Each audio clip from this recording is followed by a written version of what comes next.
and very good morning to all my dear students. Dear students, आपण पाहता unit number 4 केमिस्ट्रीमधला chemical thermodynamics आणि आजचा आपला टॉपिक आहे इंटरनल एनर्जी आणि फर्स्ट लॉ ऑफ थर्मोडायनामिक्स. चला चालू करूया.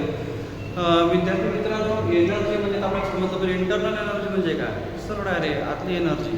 हे बघा, इंटरनल एनर्जी म्हणजे sum of all the energy associated with the system of the compound or the thing. माझी समजा मी आहे, माझी इंटरनल एनर्जी म्हणजे माझ्या अंदरच्या सगळ्या एनर्जी जर सम करा तेव्हा जी एनर्जी तयार होईल त्याला इंटरनल एनर्जी आपण असतो. ते झालं इंटरनल एनर्जी. मग इंटरनल एनर्जी कशाला बनली आहे? पोटेन्शियल आणि कायनेटिक एनर्जी म्हणजे हा जो प्रोडक्ट आहे त्याला आपण इंटरनल एनर्जी म्हणतो. इंटरनल एनर्जी यू म्हणतात. नाव जसं आपण पाहून आहोत, now U is the internal energy. Now delta is the change in X. Now U2 minus U1.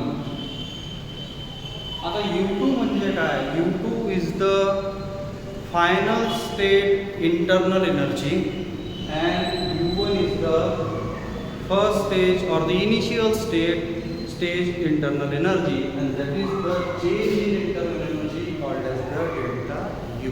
हे असं समजून घ्या. सिंपलच आहे की फार वेगळं नाही. मग आता इंटरनल एनर्जी म्हणजे काय ते समजलं. सपोज आता हा खडू आहे, एक XYZ काही पण असो, कारण कोणत्याही गोष्टीसोबत एनर्जी असते. Anything in the universe or the anything there associate with the specific or the certain amount of energy. कोणतीही गोष्ट असो त्याच्यामध्ये सर्टन अमाऊंट ऑफ एनर्जी असतेच, काही ना काही एनर्जी त्याच्यामध्ये असतेच. ती एनर्जी झाली internal energy. That is the sum of all the energy associate with the things called as the internal energy. आता आपण म्हणतो रे त्या थर्मोडायनामिक्समध्ये सिस्टीमचा विचार करतो. सिस्टीम कोणतीही गोष्ट ज्याचा तुम्हाला स्टडी करायचा आहे ती आपल्यासाठी सिस्टीम. आजूबाजूचं सर्व काय म्हणजे सराउंडिंग. मग आता जसं मी तुम्हाला मागच्या वेळेस बोललो होतो, साईन कन्व्हेन्शन्स प्लस मायनस कधी लागते, डब्ल्यू जसं क्यू जसं हे कधी लागते हे पाहायचं आहे. हे महत्त्वाचं आहे. साईन कन्व्हेन्शन जर समजले नाही तर काही समजणार नाही थर्मोडायनामिक्समधलं. तसं ह्या थर्मोडायनामिक्सला याला लाईटली घेऊ नका, लवकर लक्षात येत नाही. नाव पहिले साईन कन्व्हेन्शन समजून घ्या. जर सिस्टीम सराउंडिंगवर वर्क करत असेल, सिस्टीम सराउंडिंगवर वर्क करत असेल तर डब्ल्यूची व्हॅल्यू येते निगेटिव्ह. कोणासाठी? सिस्टीमसाठी. कोणासाठी? सिस्टीमसाठी. आणि जर सराउंडिंग सिस्टीमवर वर्क करत असेल, जर सराउंडिंग सिस्टीमवर वर्क करत असेल तर सिस्टीमसाठी डब्ल्यूची व्हॅल्यू झाली पॉझिटिव्ह. त्या व्हॅल्यू आपण सिस्टीमच्या पोहून राहिलो, सराउंडिंगच्या नाही. पुन्हा एकदा सांगतो, जर सिस्टीम सराउंडिंगवर वर्क डन करत असेल, म्हणजे सिस्टीम सराउंडिंगवर वर्क डन करत असेल तर डब्ल्यूची व्हॅल्यू मायनसमध्ये येते सिस्टीमसाठी. आणि जर सराउंडिंग सिस्टीमवर वर्क करत असेल, सराउंडिंग सिस्टीमवर वर्क करत असेल तर डब्ल्यूची value, W is the work done, work डनची व्हॅल्यू सिस्टीमसाठी झाली पॉझिटिव्ह. हे लक्षात ठेवा, विसरू नका. आणि सपोज सिस्टीम हीट रिलीज करत असाल, सिस्टीम हीट रिलीज करून राहिली, कुठं कुठं सराउंडिंग रिलीज करून म्हणजे सोडून राहिली, स्वतःमधली हीट एनर्जी बाहेर काढून राहिली, तर क्यूची व्हॅल्यू झाली सिस्टीमसाठी निगेटिव्ह. काहून का? त्याला सोडलं ना बाहेर, त्यामुळे त्याच्यामध्ये काही नाही. आणि जर सराउंडिंग करून हीट जर का सिस्टीमने ॲब्झॉर्ब केली, म्हणजे या कंडिशनमध्ये सिस्टीमने जर का हीट ॲब्झॉर्ब केली, ही सोडली, तर क्यूची व्हॅल्यू सिस्टीमसाठी पॉझिटिव्ह येते. हे लक्षात ठेवा. ठीक आहे. सिस्टीमकडून कोणतीही गोष्ट जर जात असेल, ते वर्क असो का हीट असो, ते निगेटिव्हमध्ये दाखवायचं. पण सराउंडिंगकडून सिस्टीमकडे जर एखादी गोष्ट होत असेल तर ती गोष्ट क्यू असो का डब्ल्यू असो ते पॉझिटिव्ह दाखवा. झालं. हे महत्त्वाचं. त्याला साईन कन्व्हेन्शन म्हणते. हे पॉझिटिव्ह निगेटिव्ह सगळ्या सिस्टीम झाल्या सराउंडिंगच्या, नाही आपण सिस्टीमचा विचार करतो. मग आता हे काय म्हणते, सिस्टीमची इंटरनल एनर्जी तेव्हा वाढन जेव्हा सराउंडिंग त्याच्यावर वर्क डन करन और हीट सिस्टीम सराउंडिंग पासून ऍब्झॉर्ब करते.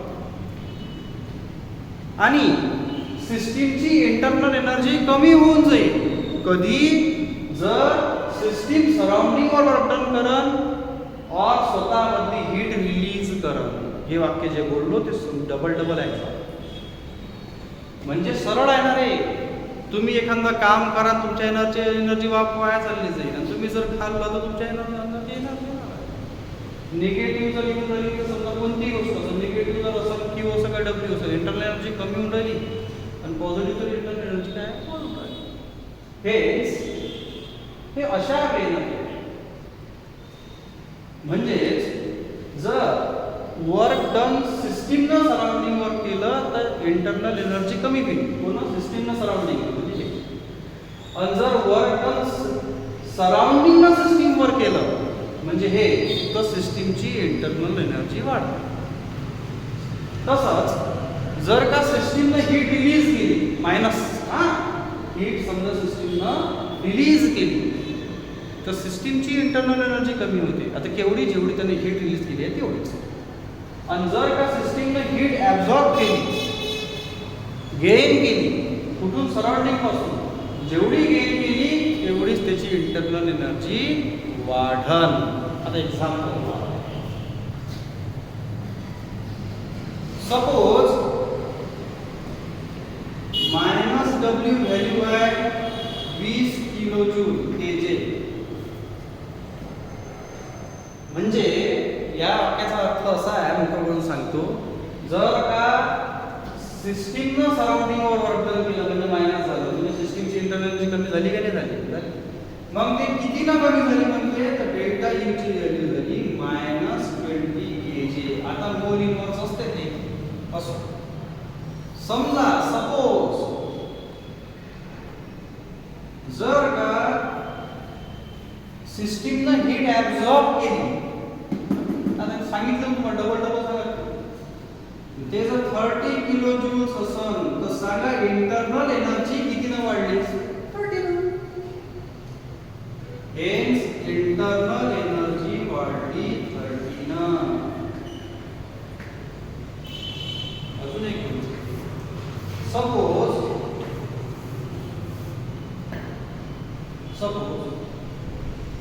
सिस्टीमनं वर्क डन केलं सराउंडिंगवर 20 kilo joule and heat absorb केली 30 किलो. आता प्रश्न काय आहे पहा, समजा सिस्टीमनं वर्क डन करून 20 किलो जूल एनर्जी घालवली आणि हीट गेन करून 30 किलो जूल कमवली, तर सिस्टीम जवळ किती प्रॉफिट राहिलं एनर्जीचं. सरळ आहे ना रे, 30 कमवले 20 गेले तर इंटरनल एनर्जी कितीनं वाढली, 10नंच वाढली. हेन्स इंटरनल एनर्जी कितीनं वाढली, 1 किलो जूल. 20 वाढली, 30 वाढली, 20 गेली. माझ्याकडे 30 रुपये होते, मी 30 रुपये कमवले, 20 रुपये कमवले, राहिले किती, 10 रुपये. सपोज वर्क डन मी केलं समजा 80चं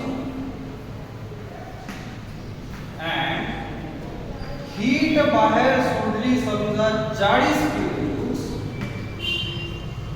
तर इंटरनल एनर्जी मध्ये काय आकडे येणार. कमाई कितीची आहे, वर्क डन किती पूर्ण केलं, सराउंडिंगनं सिस्टीम वर केलं म्हणजे 80 किलो जूलची एनर्जी गेन केली आणि 40 किलो जूलची एनर्जी बाहेर सोडली. मग राहिले किती, मी 80 रुपये कमवले आणि 40 रुपये खाऊन टाकले नसतात, मग उरले किती, 40. हेच डेल्टा यू इक्वल्स टू 40. हे इतकं सोपं आहे, काही विशेष नाही, पण हे समजल्याशिवाय हे काहीच नाही आहे, हे समजून घेतो. यानंतर आहे फर्स्ट लॉ ऑफ थर्मोडायनामिक्स. हा महत्वाचा आहे. First law of thermodynamics is the law of conservation of energy. आपण हे पहिल्यापासून ऐकू राहिलो. मग आता फर्स्ट लॉ ऑफ थर्मोडायनामिक्स काय समजून घेऊ.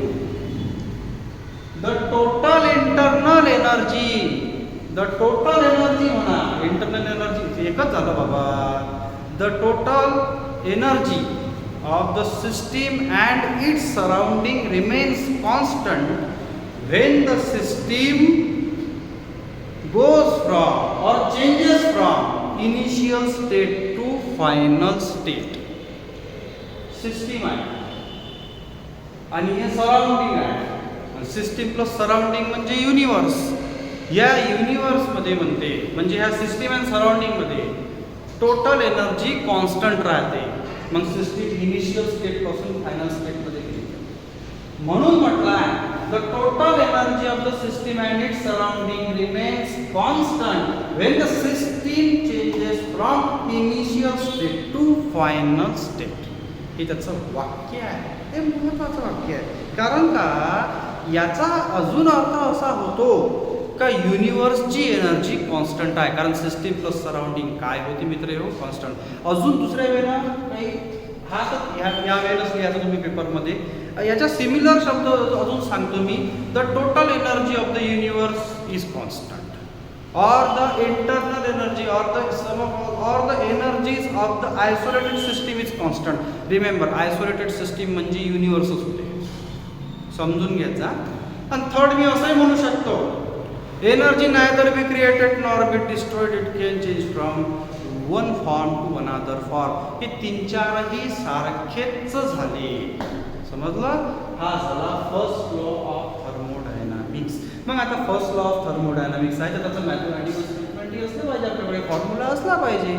हेन्स समजा डब्ल्यू आता समजा काय असते वर्क आणि क्यूने आपण म्हणायचं हीट. आता ऐकायला एक वाक्य याच्या आधी बोललो होतो आपण. जर सिस्टीमला सराउंडिंग सोबत एनर्जी एक्सचेंज करायची असेल, जर सिस्टीमला सराउंडिंग सोबत एनर्जी एक्सचेंज करायची असेल तर ती एनर्जी दोनच वेनं एक्सचेंज केल्या जाते. मी बोललो होतो, एक तर वर्क डन करून किंवा हीट ट्रान्सफर करून. तिसरा वे एनर्जी एक्सचेंज करण्याचा नाही. There are only two ways when there is exchange of energy from system to surrounding, one by heat transfer or by work done. हे समजून घ्या. नाव बघा, आता इथं लिहिलं आहे याचा वाक्याचा अर्थ पहा. Increase in internal energy of the system. आता सिस्टीमची जर इंटरनल एनर्जी वाढत असेल is equal to sum of quantities of heat supplied to a system and amount of work done on the system. सोपं आहे, पहा मी तुम्हाला मराठीत सांगतो. हे फेका तिकडे इंग्लिश पहिले समजून घ्या. सिस्टीमची इंटरनल एनर्जी, समजा सपोज सिस्टीम आमचा डस्टर आहे, याची इंटरनल एनर्जी कधी वाढून म्हणते, जर का याच्यावर सराउंडिंगनं वर्क डन केलं म्हणजे डब्ल्यूची व्हॅल्यू पॉझिटिव्ह आणि यानं सराउंडिंगमधली हीट ॲब्झॉर्ब केली म्हणजे क्यूची व्हॅल्यू पॉझिटिव्ह, तर याची इंटरनल एनर्जी वाढवतो. असंही होऊ शकते काही केसमध्ये हीट नाही पण वर्क डन याच्यावर सराउंडिंगनं केलं तरी वर्क डन म्हणजे डब्ल्यूची व्हॅल्यू पॉझिटिव्ह आहे तरी याची इंटरनल एनर्जी वाढू शकते. असंही होऊ शकते जर का फक्त हीटच जर याने ॲब्झॉर्ब केली. आता हीट ॲब्झॉर्ब केल्यावर वर्क डन तो करते, सरळ आहे, ते नंतरची गोष्ट आहे, ते नंतर सांगतो मी. जर हीट याने ॲब्झॉर्ब केली तरी याची इंटरनल एनर्जी वाढा. मग याची इंटरनल एनर्जी कमी कधी होईल, जेव्हा हा सराउंडिंगवर वर्क डन करत म्हणजे डब्ल्यूची व्हॅल्यू निगेटिव्ह तेव्हा याची इंटरनल एनर्जी कमी होईल. किंवा हा जेव्हा हीट रिलीज करत तेव्हा क्यूची व्हॅल्यू मायनस म्हणजे तरी याची इंटरनल एनर्जी मायनस होऊ शकते. आता होऊ शकते नाही होतेच. मग आता होते कसं, सपोज आहे रे मी वर्क करन काम करन तर माझी एनर्जी कमी होईल का जास्त एवढं सांगा. कमी होणार आहे. आणि मला जर घाम येऊन राहिला, मला जर का माझं टेम्परेचर बॉडीतलं पूर्ण निघून राहिलं तरी माझी इंटरनल एनर्जी कमी होऊन राहिली. सपोज हे नाही केलं, मी जर का जेवण करत आहे तरी माझी डब्ल्यूची व्हॅल्यू जास्त होऊन राहिली म्हणजे माझी इंटरनल एनर्जी वाढून राहिली. आणि मी जर हीट गेन करून राहिलो तरी माझी इंटरनल एनर्जी वाढून राहिली. पॉझिटिव्ह व्हॅल्यू वाढते, निगेटिव्ह व्हॅल्यू कमी होते. आता हे पहिलेपासून ऐकलं, ठीक आहे. मग आता हेच म्हटलं आहे त्यांना, सिस्टीमची इंटरनल एनर्जी वाढवायची असेल तर वर्क डन सराउंडिंगनं सिस्टीमवर करावं आणि सिस्टीमनं हीट ॲब्झॉर्ब करावं, ठीक आहे. बघा रे, म्हणून याच्यावरून त्यानं असा फॉर्म्युला दिला ना, डेल्टा यू म्हणजे इंटरनल एनर्जी कधी वाढते म्हणते, क्यू प्लस डब्ल्यू. हा फॉर्म्युला आहे first law of thermodynamics. Formula म्हणजेच हे म्हणजेच तो फॉर्म्युला. इंटरनल एनर्जी वाढते म्हणते जर सिस्टीमने हीट ॲब्झॉर्ब केली. आता क्यूची व्हॅल्यू तर काही नाही म्हणजे पॉझिटिव्ह आहे, म्हणजे जर का सिस्टीमने हीट ॲब्झॉर्ब केली आणि वर्क डन जर का सराउंडिंग सिस्टीम मेंबर केलं म्हणजे डब्ल्यूची व्हॅल्यू पॉझिटिव्ह, तर त्याची इंटरनल एनर्जी वाढते. ठीक आहे. आता फॉर इनफायनाइटसिमल चेंजेस,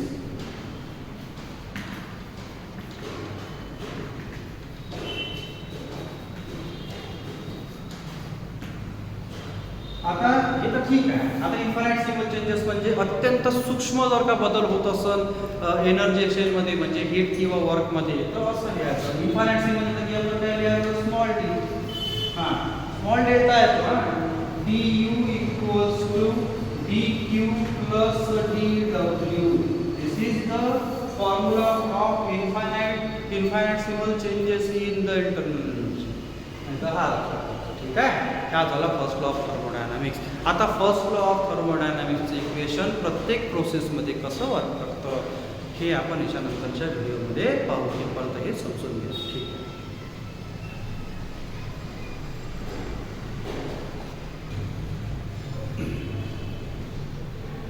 ठीक आहे. आता बघूया आपण फर्स्ट लॉ ऑफ थर्मोडायनामिक्स आणि ह्या बाकीच्या प्रोसेस.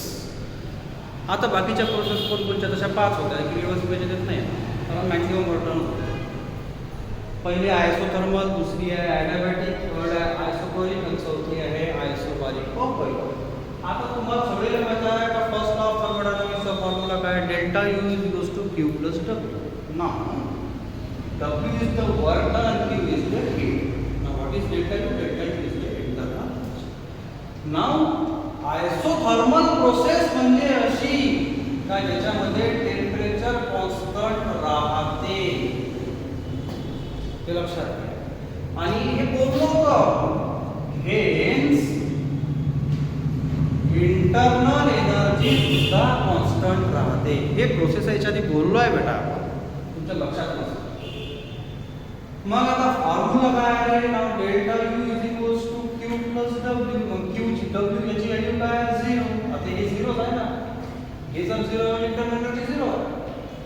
Q plus W. ठीक आहे. हेच आता सरळ आहे, व्हॅल्यू डब्ल्यू म्हणजे काय, हा जर का इक्वल्स टू जात असेल, हेच Q is equals to minus W और W is equals to minus Q. दोन्ही. आता ह्या दोन्ही याचा अर्थ काय, हीट जर आता इथं पॉझिटिव्ह आहे, इथं पॉझिटिव्ह काही नसते म्हणजे हीट जर सिस्टीम गेन करत असाल तर वर्क डन करत असाल, तेच आहे ना रे. तुम्ही एनर्जी घेऊन राहिले तर काम करून राहिले आणि अन्न खात असाल तरी काम करून राहिले. म्हणजे उलट पहा कसं, जर का सिस्टमने हीट एनर्जी ॲब्झॉर्ब केली तर ते त्याचा रिझल्ट असा आहे की ते वर्क डन करते. गाडीच पाहणार आहे, हीट एनर्जीनुसार ते गाडी चालत नाही कसं.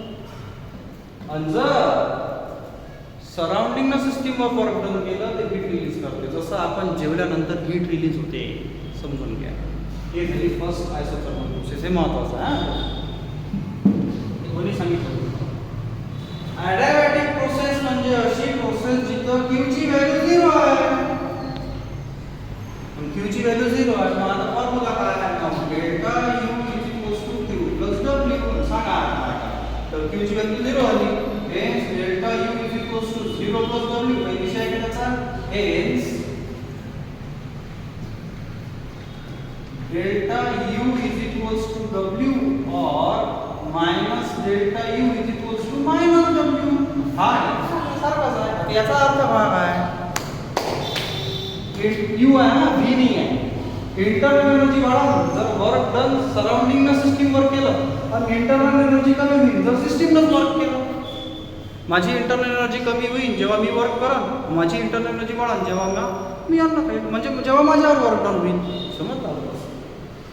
आयसोबॅरिक प्रोसेस याच्यामध्ये राहते volume of the system remains constant throughout the transformation. बघा आता कसं बघा नाव बघा जर व्हॉल्यूम 0 आहे म्हणजे कोणतंच वर्क डन झालं नाही, हेच W ची व्हॅल्यू सुद्धा 0 नाही झालं वर्क. मग वर्क कसं? आता व्हॉल्यूमच चेंज नाही झाला म्हणजे V1 पासून V2 च गेली नाही सिस्टीम, तर वर्क डन झालं काय नाही. हेच delta U is equals to Q plus W. आता W ची व्हॅल्यू काय आहे इथं 0. हेच delta U is equals to Q plus 0. Now delta U is equals to Q. आता इथं खाली V लिहा काऊन सांगतो. V is indicating that the heat supplied to a system in a constant volume, that is isochoric process. चोरिक नको म्हणून कोरिक म्हणा, silent actually. म्हणजे असं आहे का सिस्टीमची इंटरनल एनर्जी तर वाढत, तर सिस्टीमला हीट भेटत असं, पण कसं क्लोज कंटेनर मध्ये, म्हणजे volume of the system remains constant, म्हणजे कॉन्स्टंट व्हॉल्यूम मध्ये. जसं एखादा याचं एक्झाम्पल असं आहे की जसं आपण केमिस्ट्री लॅब मध्ये एखाद्या क्लोज कंटेनर मध्ये रिएक्शन बनवून होते. आता बारीक प्रोसेस मध्ये म्हणजे काय होते, याच्या उलट राहते. म्हणजे काय, डेल्टा V ची व्हॅल्यू 0 राहत नाही, म्हणजे प्रेशरची व्हॅल्यू 0 आहे. आता होते कसं आहे, सपोज आपण ग्राफ घेतला, इथं व्हॉल्यूम इथं प्रेशर, ठीक आहे. आता इथं प्रेशरची व्हॅल्यू इथे, हां आता मला सांगा की प्रेशरची व्हॅल्यू इतकीच आहे, जे काय जे एक्स जे काय असेल ते, तर ही व्हॅल्यू कॉन्स्टंटच आहे ना. नाही, ही व्हॅल्यू वर चढली का अशी म्हणजे वाढली कमी झाली की नाही, हेन्स प्रेशर कॉन्स्टंट आहे. पण व्हॉल्यूम V1 पासून V2 वाढत राहतो, hence volume is not constant, पण प्रेशर कॉन्स्टंट. मग अशा कंडिशनला hence Q replace Q by QP. What is QP? Heat supplied at constant pressure. ये volume होगा. And delta U by QP minus PEX into delta V. आता minus PEX into delta V म्हणजेच W होते. ते इथं लिहिलं. Now W is equal to काय होते, minus PEX into delta V. मला नाही का आपण मागच्या वेळेस. पण Q म्हणजे तर हिटच होते. P is the, आता हे QP म्हणजे काय आहे, हे QP म्हणजे आहे heat supplied to a system और heat absorb by system at constant pressure. समजून घ्या ही इक्वेशन.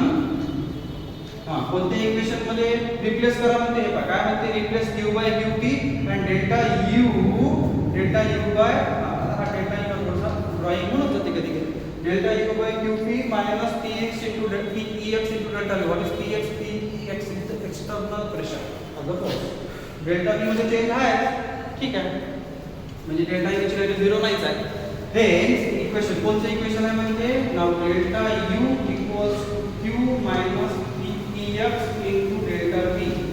या इक्वेशन मध्ये delta equals to Q minus PX into delta V. आता याच्यामध्ये इक्वेशन काय होणार आहे, काय याच्यामध्ये ऍड करावं लागेल. म्हणजे कसं करणार, आता बघा डेल्टा U ची व्हॅल्यू काय, म्हणजे काय म्हणतात, या इक्वेशन मध्ये ह्या व्हॅल्यूज तुम्ही रिप्लेस करा.